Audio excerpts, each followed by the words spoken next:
Still on the topic of North Korea, if you're thinking about investing in that country, you will know that it is still a tough country to invest in. It is extremely difficult, if not impossible, to predict what will happen in the reclusive state. Yet the regime continues to seek much-needed foreign investment. Our Hwang Sung-hee takes a look at how the world's most closed economy is trying to make money.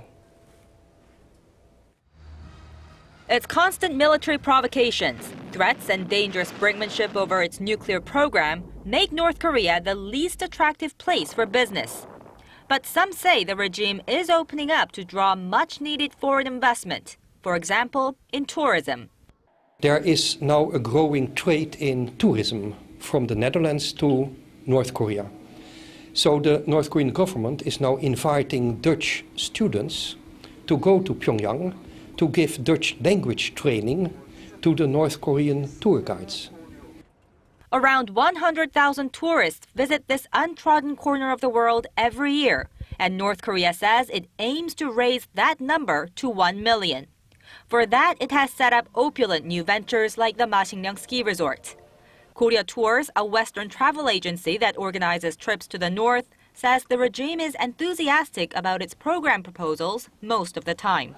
A lot of projects that we've been working on that have become possible in the last 3 years or so are things we were working on beforehand. But North Korea's unpredictability is troubling. The regime banned tourists last October on Ebola fears, with no signs of lifting it anytime soon.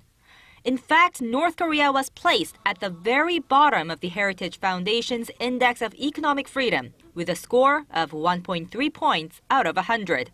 That's over 70 points behind South Korea and nearly 30 points below Cuba, which came second to last on the list.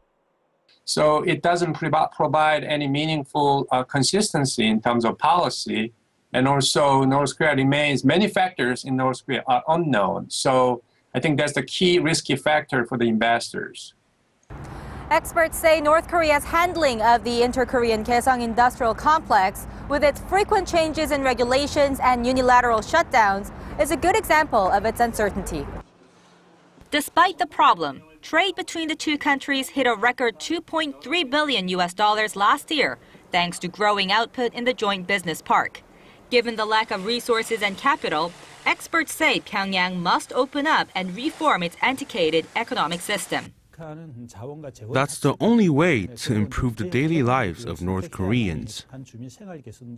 But first, North Korea will have to end its confrontation with the outside world over its nuclear program. Hwang Sung-hee, Arirang News.